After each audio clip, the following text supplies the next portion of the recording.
Welcome back to the empty gas tank. Some of you may be curious how I ended up in this industry that has me driving about 2,000 miles a month. I'm here to break it down for you. So I'm a graduate from the University of Virginia. Go Hoos.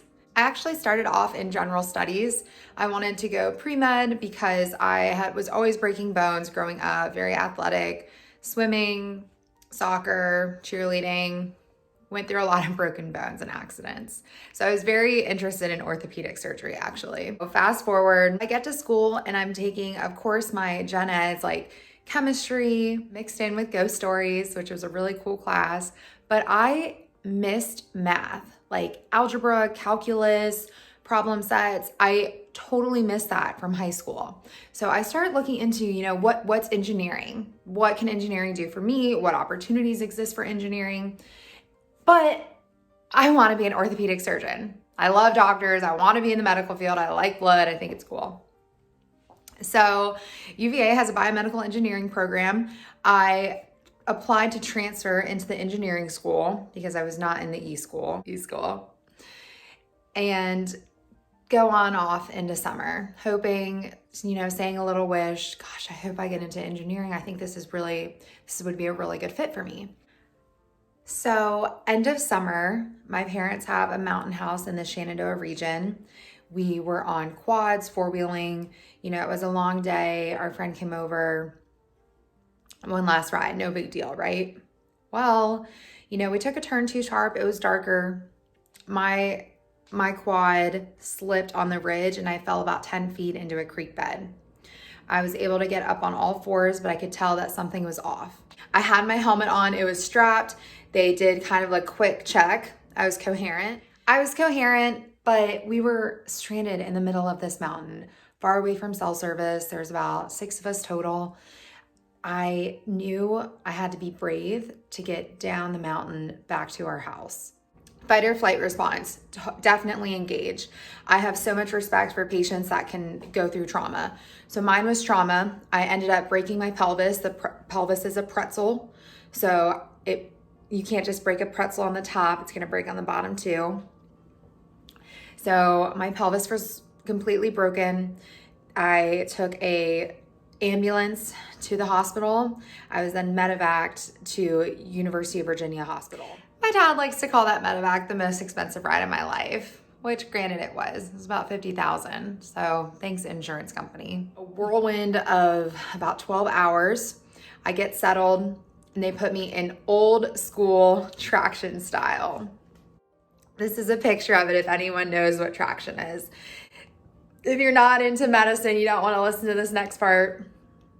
They drilled under my kneecap and hung weights, and that was able to even out my pelvis to prepare me for surgery. They placed 2 pins. I didn't need a plate. Awesome, like 0 scarring. And my surgeon was a biomedical engineer. And, I just asked him questions. I was so fascinated. I was like, oh my gosh, you're an orthopedic surgeon. You did biomedical engineering as undergrad. What are the odds, right? We hit it off. And once I started improving, I wasn't in a wheelchair. I wasn't a walker. It was a long recovery to be able to walk again. Thanks to the medical staff at UVA Hospital, I have no limitations. I have full function of everything. I can run, I can walk, I can stand all day, I can lift heavy things. It doesn't impact me. I'm very thankful for that surgical team. But I went to my follow-up, and being the extroverted person I am, I was like, hey, do you think I could shadow you? I wasn't taking any extracurriculars. I was only taking my core classes. I had been accepted into the biomedical engineering program, so kind of piecing it all together, trying to make the most out of a situation. So I asked to shadow. My orthopedic surgeon said yes. And I saw another pelvic accident. I saw a couple cases in the OR. I shadowed clinic. I learned about the PA's influence in a clinic setting, and I learned about medical field reps, the people with the red hat during surgery. So I was like, oh my gosh, you can be in the OR without being a doctor, like without being a nurse, using engineering, like using technical skills. So I go to my advisor. I'm like, I just saw this awesome job career that I had no idea about. Do you think I would be eligible for that? And he's like, well, every year there's at least 2 people that are picked up by a medical sales company to do pacemaker implants and pacemaker clinic. So essentially, you're electrophysiology technical services specialist, which in layman terms is a medical device engineer, okay? Or a clinical engineer. And I was like, oh my gosh, like, yes, this is what, like, awful accident, great opportunity, being optimistic. I had a story for all my essays, all my interview questions. And fast forward to graduation, to interviewing, to landing one of 2 spots in my class, and to telling the recruiter, I will go anywhere. I want this job so bad, I will go anywhere. Well, they took that seriously. So being a full-fledged Virginian, I packed up my bags and I was placed in Phoenix, Arizona. I am so thankful to have observed a multitude of cases. Some like world-class electrophysiologists are here in the Valley, and the demographic is perfect for learning. People are sent to Phoenix, Arizona for training specifically in pacemakers, just because there's that older retired demographic who, you know, meet the indications a lot more so often than a younger population. So one thing that's a little cliche, but it rings true.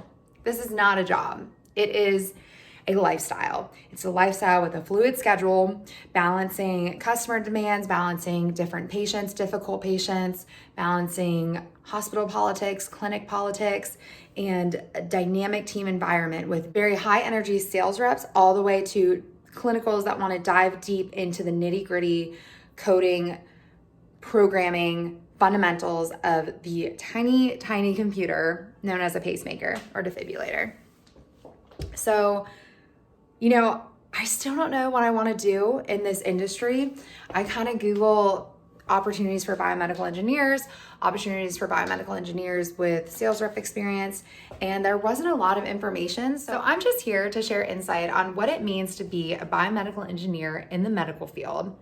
It is not the full job description that is advertised on these corporate websites. Let me tell you, there are some hidden features, including having your car being converted to your office. So I don't want to discourage anyone. I just want to inspire people if they want to get into this field, if they're young undergraduates, opening their eyes that this is an opportunity for biomedical engineers, especially if you're more extroverted and you want to be in the medical industry. I'm so thankful for the opportunity. I will continue sharing a weekly video of the day in the life, and then I have just a couple different content ideas for other, you know, funny things that happen here and there in the medical field.